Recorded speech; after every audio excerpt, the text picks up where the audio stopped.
What if the enemy had been walking through the gates every single day, eating at the same table, sleeping under the same roof, and pretending to be family?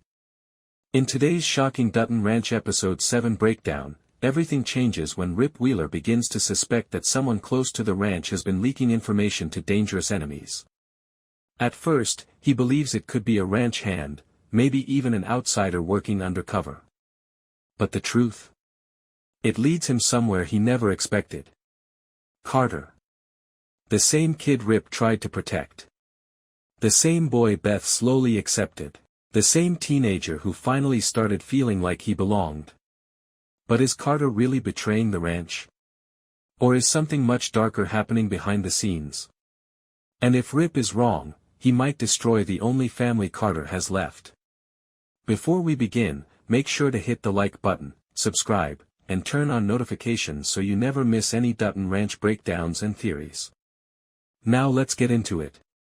The episode opens before sunrise. The ranch is unusually quiet. Rip Wheeler is already awake, standing outside the barn with coffee in his hand. Normally, mornings at the ranch feel predictable, simple, controlled. But not today. Something feels wrong. Rip notices small details. A gate that should have been locked is slightly open. Fresh tire tracks near the south pasture. And worse, 3 cattle are missing. Not dead. Gone. Rip kneels near the dirt. His expression hardens.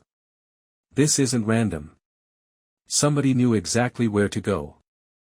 Whoever did this wasn't guessing. They had information. Inside information. Later that morning, Rip gathers the ranch hands. Nobody talks. Nobody moves. You want to explain why somebody knows our business? Rip asks coldly. Silence. Lloyd looks confused. Jake swears nobody talked. Ryan says nobody strange has been around.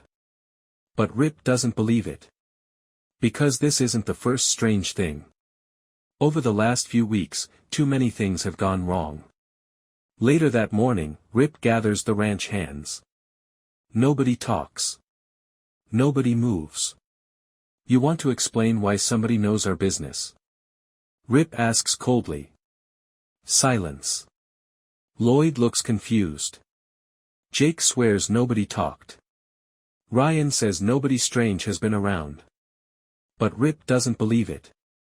Because this isn't the first strange thing. Over the last few weeks, too many things have gone wrong. Beth narrows her eyes. That bad? Rip finally says something. Someone's feeding information out. Beth freezes. Immediately serious. You sure? Rip nods. Beth leans back. Well, if somebody's stupid enough to betray this family, I hope they enjoy pain. Rip says nothing. But something about his expression worries Beth. Because Rip already has suspects. And one name keeps returning to his mind. Carter. At first, Rip hates himself for even thinking it. But then Rip remembers something strange. 3 nights earlier. Carter had disappeared for almost an hour. When Rip asked where he went, Carter acted nervous. Said he was just walking. At the time, Rip ignored it. Now. It feels suspicious. Rip decides not to accuse him. Not yet. Instead, he watches. For the next few days, Rip quietly keeps an eye on Carter. And that's when things get worse. Carter starts checking his phone constantly. Sneaking away. Acting distracted. One afternoon, Rip sees him standing near the edge of the property talking quietly. Too quietly. The moment Carter notices Rip, he quickly ends the conversation. That's when Rip feels it. Something cold. Something dangerous. Suspicion. Later that night, Beth notices Rip sitting alone.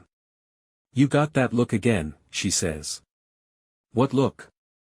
The one where somebody's about to disappear. Rip exhales. It might be Carter. Beth stops smiling.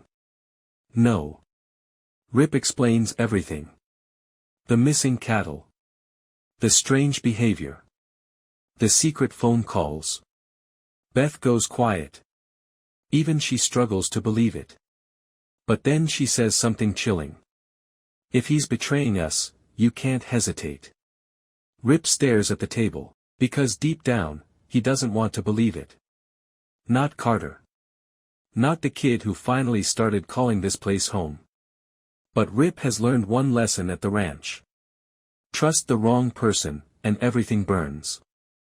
That night, Rip doesn't sleep. He sits outside the bunkhouse long after everyone has gone inside, watching the ranch like it might suddenly confess its secrets. The wind moves through the fields, slow and heavy, like something is waiting. And Rip Wheeler is no longer just the enforcer of the ranch. He is now its hunter. The next morning, he changes his routine. Instead of going straight to work, he starts paying attention to every movement on the property. Who talks to who? Who leaves early? Who lingers too long near the office? And most importantly, who knows things they shouldn't know? Carter notices Rip watching him.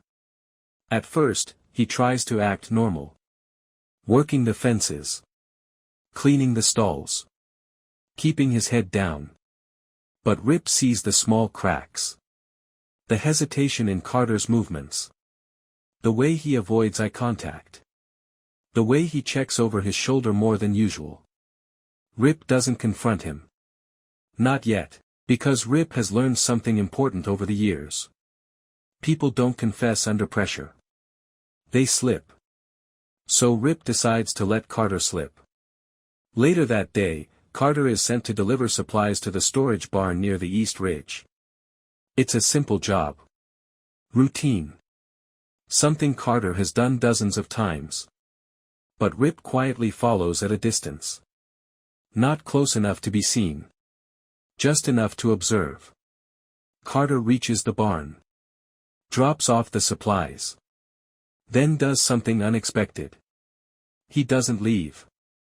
Instead, he walks behind the barn. Out of sight. Rip slows down. Hides behind an old truck. And watches. Carter pulls out his phone. His hands are shaking slightly. He types something quickly. Then stops. Looks around. Types again. And sends it. Rip's jaw tightens. That's it. That's the moment. Rip doesn't know what was sent, but he knows enough. Someone is receiving information. Someone outside the ranch. And Carter is the link. Rip steps back slowly. His mind was racing. If Carter is the leak, then the ranch is already exposed. Already vulnerable. Already in danger. But Rip still doesn't move in. Because he needs proof. Hard proof. Something Beth can't argue with. Something no one can deny. That evening, Beth senses something is off. She always does. Rip is quieter than usual. More focused. More distant. You found your ghost yet? She asks while pouring whiskey. Rip doesn't answer immediately. Instead, he watches the glass. I think it's Carter, he says again. Beth stops pouring. This time, she doesn't laugh it off.